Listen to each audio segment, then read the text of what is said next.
Bismillahirrahmanirrahim. Idza jaa nasrullahi wal fath. Surah ini ada 3 kandungannya. Yang pertama, berita gembira tentang kemenangan yang diperoleh Nabi Muhammad dan para sahabatnya menguasai kota Makkah. Yang pertama itu. Yang kedua, kemenangan apapun yang kita peroleh pada prinsipnya itu tidak semata-mata hasil usaha kita. Kemenangan itu dengan izin Allah meridhoinya. Yang ketiga, yaitu setelah kita memperoleh suatu kemenangan, ada anjuran untuk bertasbih, bertahmid, beristighfar dalam rangka mengagungkan Allah Subhanahu wa taala.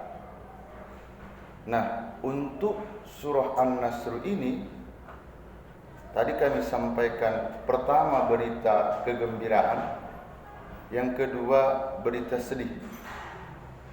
Kenapa dikatakan berita sedih? 3 bulan setelah turunnya surah ini, maka Rasulullah sallallahu alaihi wasallam berpulang ke rahmatullah. Ada yang mengatakan bukan 3 bulan seperti itu, tapi yang jelas tidak lama setelah turunnya surah ini Rasulullah pun meninggal dunia. Dan Rasul mengetahui itu, dan sahabat-sahabatnya yang dekat sama beliau, termasuk Abu Bakar, menanyakan, "Ya Rasul, sepertinya sudah selesai tugasmu. Apa sudah mau kembali menghadap Allah Subhanahu wa taala?" Rasul mengatakan, "Iya. Tidak lama lagi." Seperti itu. Nah, pertama, dalam surah ini tata bahasa yang harus kita gunakan, dimulai dengan kata-kata iza. Maksudnya apa? Ketika firman Allah dimulai dengan kata iza, ini menunjukkan janji Allah yang Allah akan tunaikan pasti terjadi. Pasti terjadi. Jadi kalau misalnya diundang teman kita, bapak nanti hadir di undangan. Idza sa'allah, itu pasti dia itu. Tapi di dalam Al-Quran tidak jarang kita menemukan dimulai dengan kata in. Kalau digunakan kata in, ini menjadi pelajaran untuk kita, bisa iya, bisa tidak. Yang terakhir, lau. Kalau kita membahasakan walau, jikalau. Ini kalau ada kita membaca Al-Quran, kita kalamnya dimulai dengan lau, ini tidak akan terjadi. Contoh, walaupun mengeluarkan, walaupun sampean menangis mengeluarkan darah, nah ini jarang ada orang menangis keluar darah. Jikalau ayahku masih hidup, tidak mungkin, karena ayahnya sudah meninggal. Inilah digunakan kata-kata lau. Makanya bagi kawan-kawan, bagi yang paham dengan bahasa, nanti hadir kondangan, lausa Allah. Oh itu udah, jangan pala ditongkrongin, jangan ditungguin. Saya tidak hadir ke sana. Intinya seperti itu. Nah, di sini digunakan dengan kata an-nasru. Arti kata an-nasru ini sebenarnya mengalahkan musuh. Tapi di ayat yang pertama wal fath. Kenapa wal fath ini pembuka?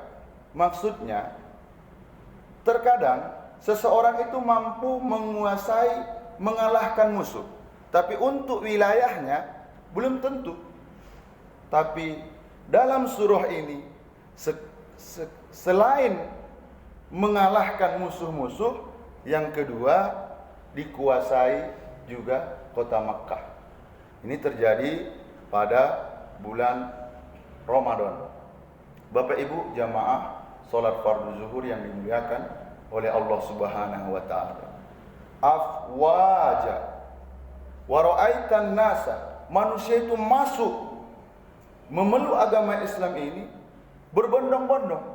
Biasanya orang memeluk agama itu satu. Kenapa untuk konteks ayat ini berbondong-bondong? Ada dua faktor penyebabnya. Masyarakat Arab meyakini betul orang-orang yang memelihara Ka'bah ini akan dilindungi. Allah bahasanya senang terhadap orang-orang yang melindungi Ka'bah, khususnya Baitullah. Pernah terjadi Raja Abraha ingin menghancurkan, Allah tidak ridho.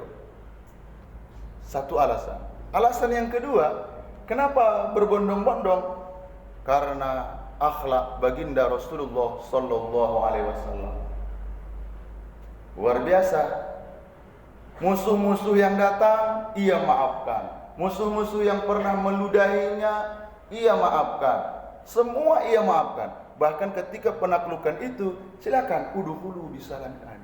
Dan mereka meyakini betul bahwa Nabi Muhammad ini adalah Rasulullah dan dia ingin berusaha menjaga tanah suci, khususnya Baitullah. Makanya datang berbondong-bondong. Lalu apa kaitan berbondong-bondong? Ayat selanjutnya ditutup pasabih, anjuran bertasbih. Bihamdi, memuji Allah, beristighfar. Nah, penat perjuangan-perjuangan sahabat, perjuangan-perjuangan kaum muslimin, hampir mereka itu menemukan tak yakin. Ada bahasa mempertanyakan, kapan sih pertolongan Allah ini? Pernah sampai diboikot berapa tahun? Para sahabat itu kita lihat ada yang sampai luar biasa lah, sampai mereka terucap, mata nasrullah, kapan nih pertolongan Allah? Sekarang sudah menang.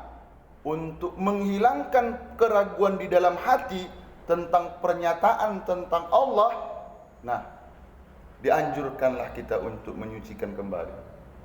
Subhanallah, walhamdulillah. Ini menghilangkan rasa ego bahwa pada prinsipnya Allah ridho.